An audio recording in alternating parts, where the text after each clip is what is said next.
पाठ 10 स्वास्थ्य दिवस।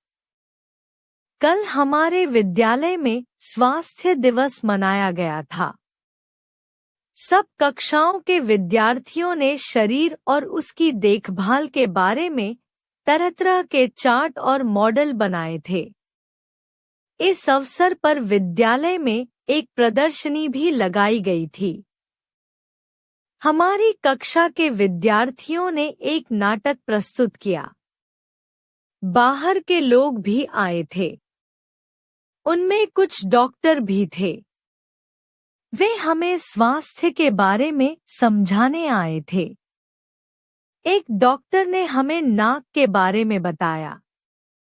दूसरे डॉक्टर ने दांतों के बारे में बताया और हमारे दांतों की जांच भी की। नाक के बारे में डॉक्टर का भाषण बहुत रोचक था। सबसे पहले उन्होंने पूछा, अगर हम लोगों के चेहरे पर नाक न हो तो हम कैसे लगेंगे? सब बच्चे हंसने लगे। फिर उन्होंने पूछा, क्या सबकी नाक एक जैसी होती है? बच्चों ने अलग अलग तरह की नाकों के बारे में बताया। बहुत हंसी आई। उन्होंने हमें समझाया, हम हमेशा नाक से सांस लेते रहते हैं। अगर नाक कभी यह काम करना बंद कर दे तो दम घुटने लगता है। कभी जुकाम से या किसी दूसरे कारण से नाक बंद हो तो हम मुंह से सांस लेने लगते हैं। लेकिन कोशिश करनी चाहिए कि नाक बंद न हो और हमेशा नाक से ही सांस लें। इसके दो कारण हैं। एक तो यह कि नाक के अंदर छोटे छोटे बाल होते हैं और दूसरी यह कि नाक के अंदर की सतह गीली होती है। हवा में धूल के कण और कभी-कभी बीमारी के कीटाणु होते हैं। उनको ये बाल अंदर जाने से रोक लेते हैं। ये धूल के कण और कीटाणु नाक में ही चिपक जाते हैं। कहीं गलती से ये अंदर जाने लगे तो छींक आ जाती है। छींक से ये बाहर निकल जाते हैं। नाक से सांस लेने का एक कारण यह भी है कि नाक से हवा कुछ गर्म होकर फेफड़ों में जाती है। मुंह से अंदर जाने वाली हवा ठंडी होती है। यह स्वास्थ्य के लिए अच्छी नहीं होती।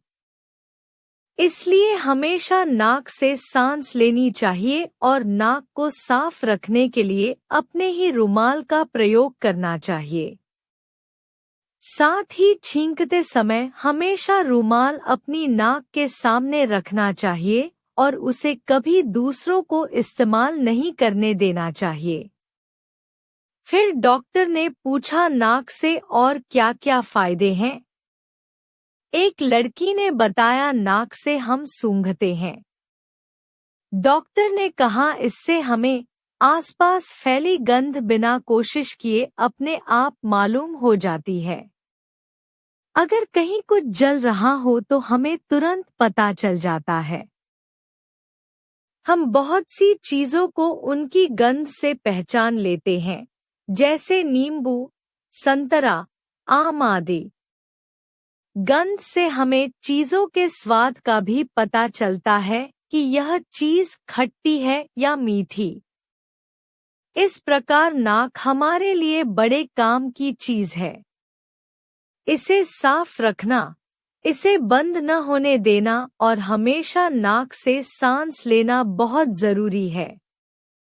इसके बाद दांतों के डॉक्टर ने दांतों के बारे में बताया कि हमारे मुंह में अलग अलग प्रकार के दांत होते हैं, काटने के लिए अलग, चबाने के लिए अलग और चीरने व फाड़ने के लिए अलग प्रकार के दांत होते हैं।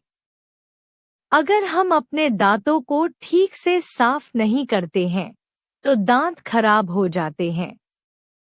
मुंह से दुर्गंध आने लगती है, कभी कभी मसूड़ों से खून भी आने लगता है और जब दांत में दर्द होने लगे तब तो बहुत ही मुश्किल हो जाती है। इतना ही नहीं, दांत गंदे और खराब होने से दूसरी कई बीमारियां हो जाती हैं।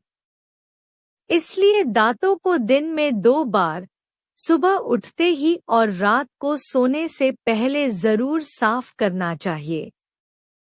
खाने के बाद कुल्ला करना चाहिए। साफ और सुंदर दांत अच्छे स्वास्थ्य के लिए भी उतने ही जरूरी हैं, जितने सुंदरता के लिए। इसके बाद हमारे प्रधानाचार्य का भाषण हुआ। अंत में प्रदर्शनी में सबसे अच्छे मॉडल और चार्ट बनाने वाले बच्चों को पुरस्कार दिए गए।